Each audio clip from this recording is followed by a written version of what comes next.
Hello, everyone. Hello, hello, hello. Well, I made it to day 14, 2 weeks into my 30-day carnivore challenge. And so far, not too bad. If you don't know what a carnivore diet is, it pretty much is an all-meat diet. Everything to do with meat, whether it's cheese from the cow.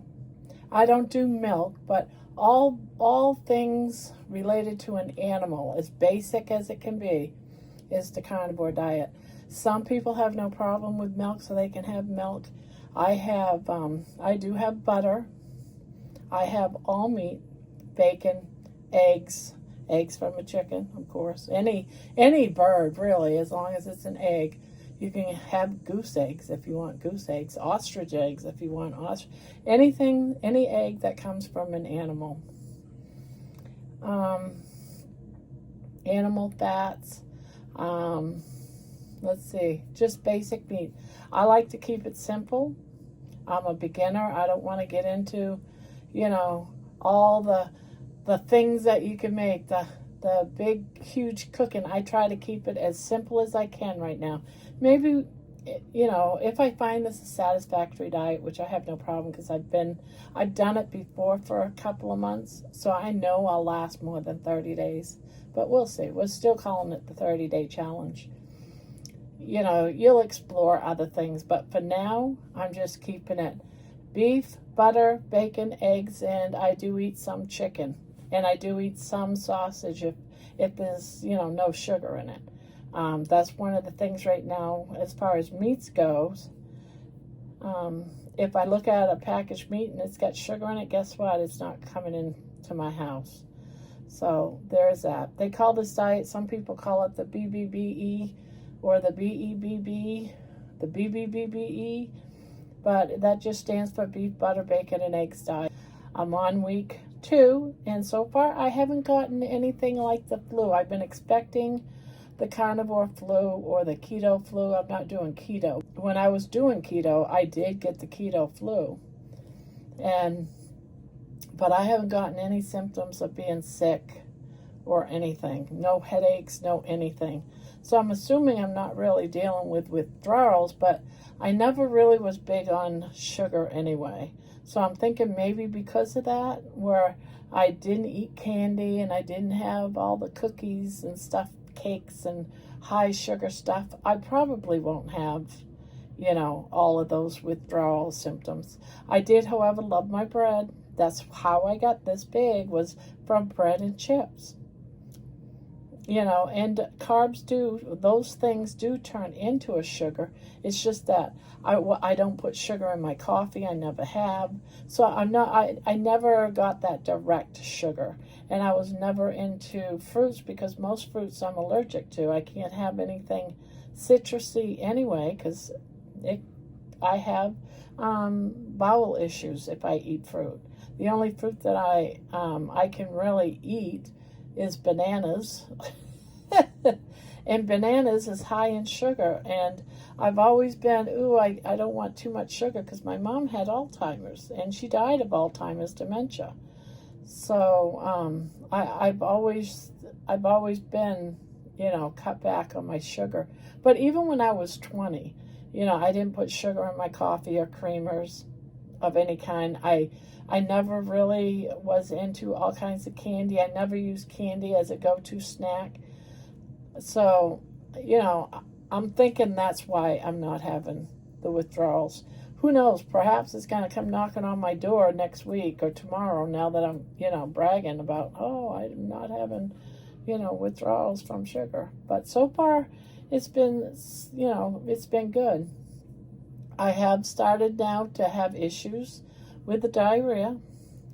It was really bad about 2-3 days ago. I could barely make it out of the bathroom before I had to run back in again.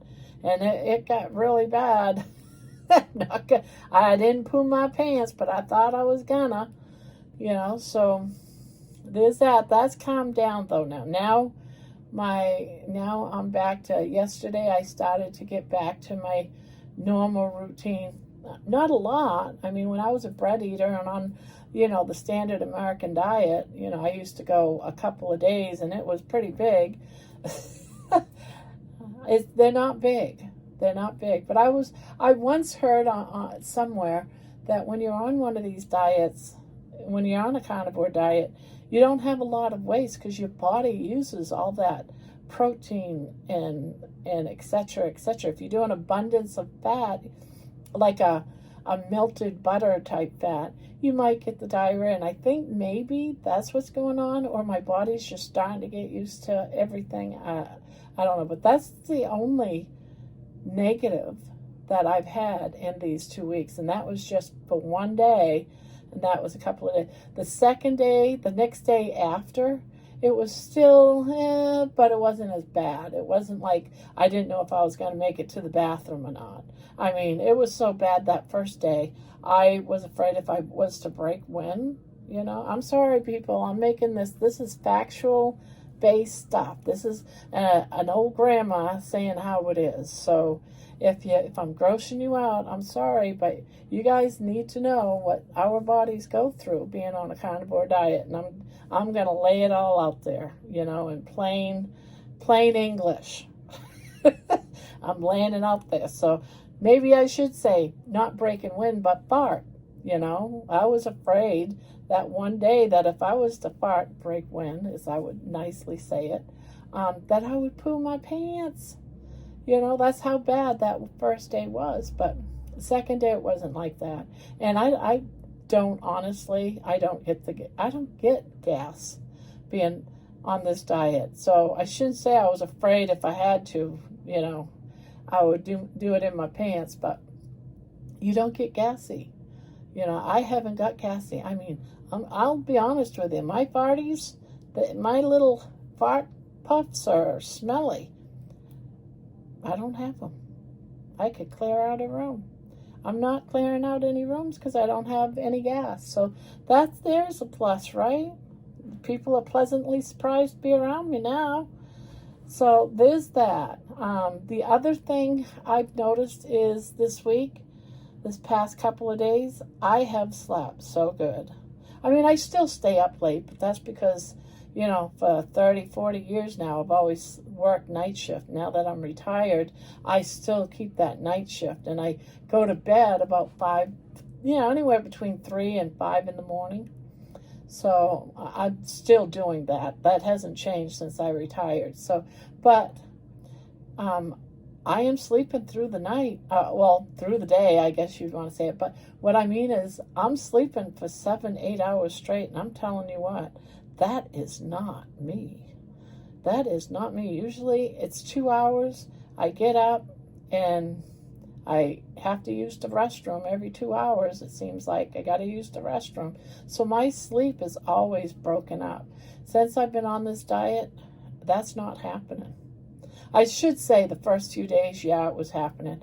But this past week, I've noticed that I've been getting a lot more sleep, So there's that. I mean, one day, the first day I noticed it, I slept for 11 hours. I'm like, what the hell? Am I coming down with something? Am I getting sick? But I guess my body says, yeah, you're healing. You need to sleep. So let's get in that sleep and heal. So I'm going, I believe, now I don't know if this is any truth in this, but I believe it's my body saying, you're healing. You're going through these changes and you're healing. So I'll take all the sleep I can get at this point. Sure, I don't want to sleep my life away, though. I get a lot, even though I'm retired, I still got a life, in this chair, I should say, in this chair, because this is pretty much where I sit because I can't get up and get around very good. The pain in my legs. Now, after about 2-3 days, the pain in my legs got better and better and better. Non-existent. But this week, I'm going to say like 2-3 days ago, I started getting that jabbing pain in my ankles again. Not severe, it's not ongoing like it always was. It's just I'd take a step and it'd be like, shocking, that sudden pain. and I stop and it goes away. And then I take a few more steps and nothing. So there's that, but you know, it's not like I have to go take a pill because it's not lingering like it was before. So I think my body's just going through changes, and I'm expecting that. So there is that. I still, you know, am getting breathless going back, and you know, when I get up and eat, sometimes even when I sit here. And no, there's nothing wrong with my heart. It's already been checked. It's just got to lose weight so I can breathe and be healthy. I need to get healthy. I did notice, though, that the other day I just got up, walked out to let the dogs outside, my pit bull and my little baby dog right here, my little sweetheart. I let them out, and I'm standing there with the door open, waiting for them to do their thing in the backyard, and I realized, oh, I'm not even breathless. You know, I'm not breathless. That's a good thing, you know, and so I'm noticing little things, but it's only 2 weeks in. I did get on the scale, and somewhere when I edit this, I took a picture.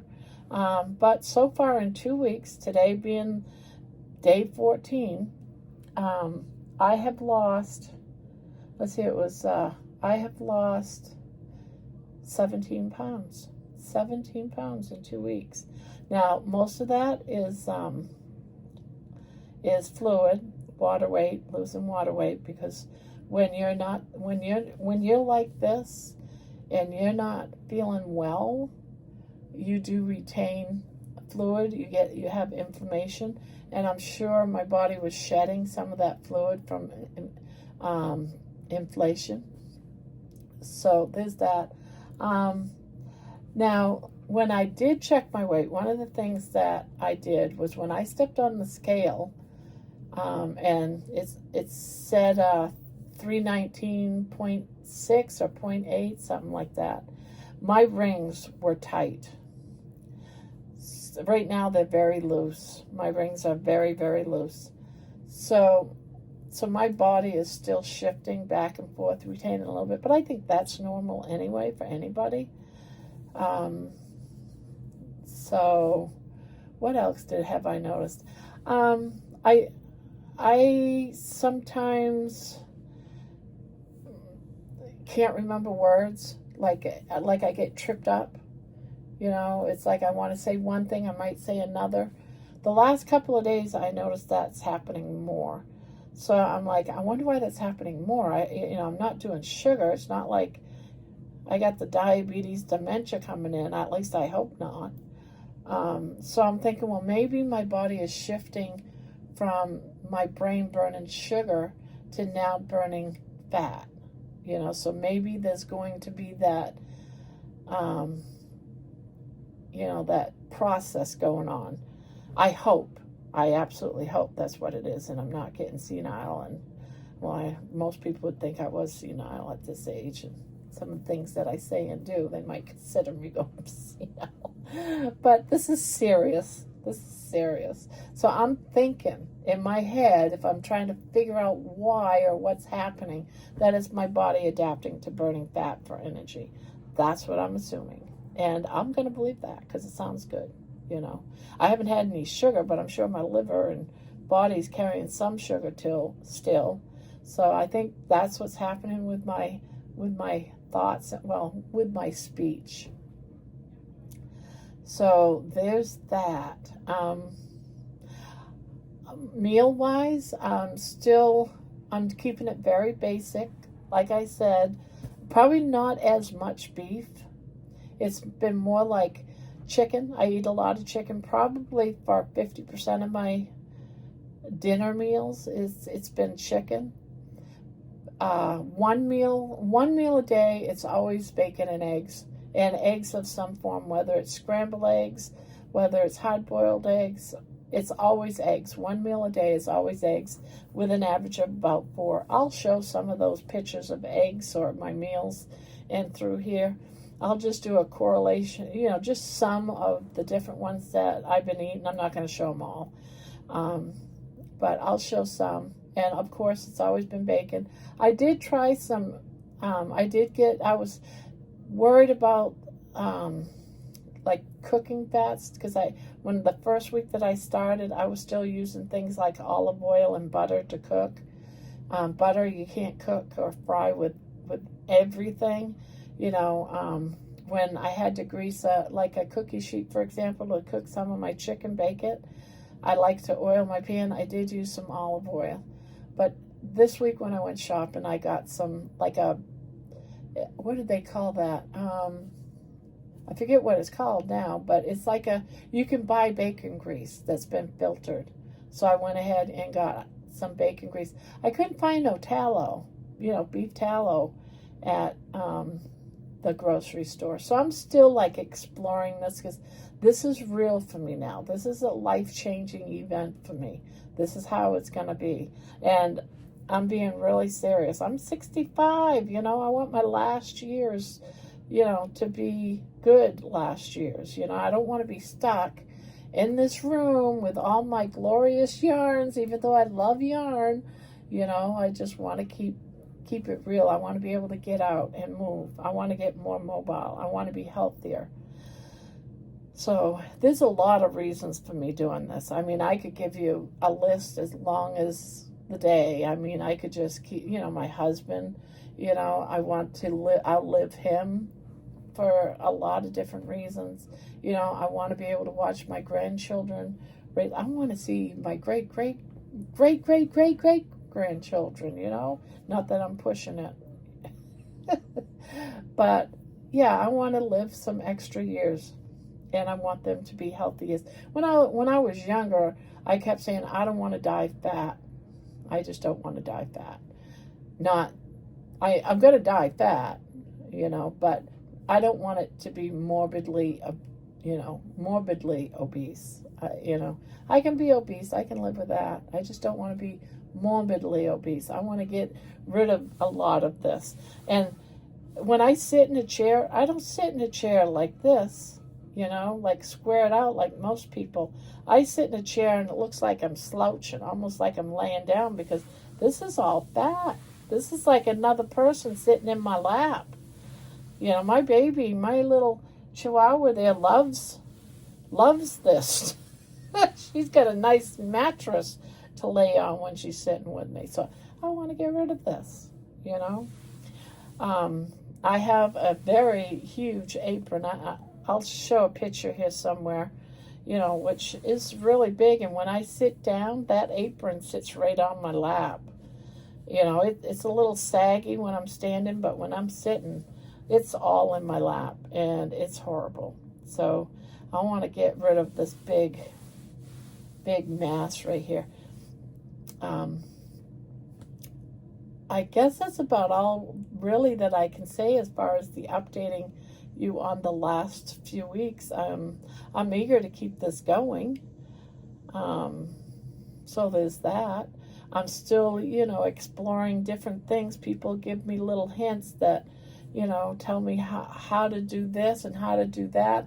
I didn't even know that you could buy bacon grease, bacon lard, filters. It's like, I'd never heard of such a thing. I mean, I can make it when I do bacon, but I wanted some that I can actually use when I'm not making bacon, So that's what I need to hear, people, is all of those things that, I may not be aware of, So, and that's why it's so important for my lives that I'm doing every other day. I'm going to do them at least 3-4 times a week. And tonight at 8 p.m. Eastern time, we'll have another Carnivore live, and we'll just keep that ongoing, because I need to hear ideas. The last one I learned, about the fats, so it's a learning process between what I know, the knowledge I know, which probably isn't a lot. I can share it with somebody, so we can help each other and develop a nice, strong community. Because when we're going through life changes like this, I really strongly believe that why I can do it this time is because I got people that are backing me up. you know, and I really need to hear that, because let me tell you, outside this room, I don't have a lot of that. I have some, don't get me wrong, but they've seen me for years. I've been always on a diet, so they're like, yeah, okay, whatever, you know, sure. But this time I really need it, and I need the support of people, you know, from this little community that we're developing to help me. Every single night, every night, 7 days a week, at around anywhere between 10, well, it fluctuates between 10 and 11, it depends on what's going on, p.m. on every day, Eastern time, 10 p.m., between 9 and 11, give it a take. We do go live, and it's open to carnivore people. If you're struggling with your carnivore, you can come in, we can all discuss it. Everyone, we've got a good core group of people that come in every day. Some are carnivores, some are not. We sit around, we crochet, and we chit-chat. It's just an open forum where we can discuss anything. And that's some of our people that are doing like the keto diet. They even, you know, say what they want, what's helped them, and the types of food they've been eating, and that you can, you know, use that on a carnivore diet. So it's great that we can discuss and talk about things and learn from each other. You know, what works for you might not work for me, and what works for me may not work for you, but that's okay. We can still discuss it, because I might try it and see if what works for you, or ideas. Some people say, don't be stepping on the scale every day. Do it like once every 3 months. Well, if you only want to step on the scale for 3 months, that's good for you. But for me, I like to stay accountable, and I might just do my weight once a week. And this is my weigh-in day, is this particular day, Saturday. So we all got to understand that doing this. So what's good for one person might not be for another, etc., etc. You know what I mean. My brain might squirrel and say the same thing in 2 minutes, so just scroll through. Just fast forward. You might get to a new topic.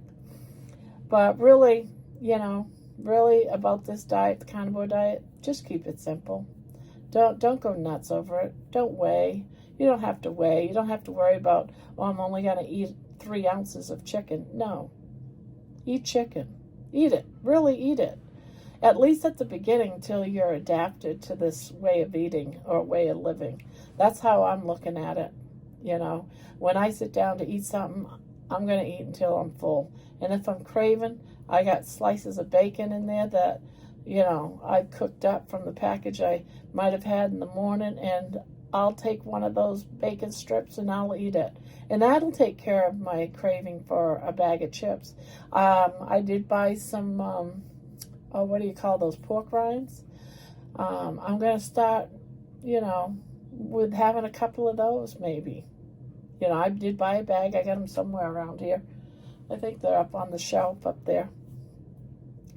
So, I mean, I have to. It's like my emergency. If I really am craving for chips, which I haven't, I can go open up that bag and I'll have something that's crispy and salty, you know.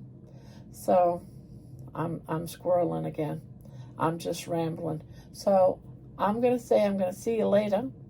I hope that I see you during the lives in the evening when we talk about carnivore, or on the late live where we talk about carnivore and all things. Crochet, it's for anybody. So here I am, and hopefully all this sheds pretty darn fast, right? But we're still going to continue on.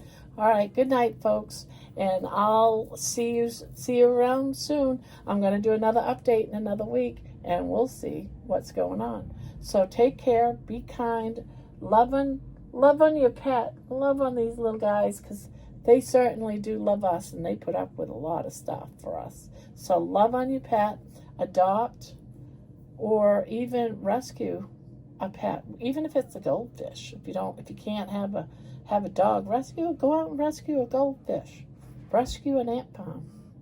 You know, love.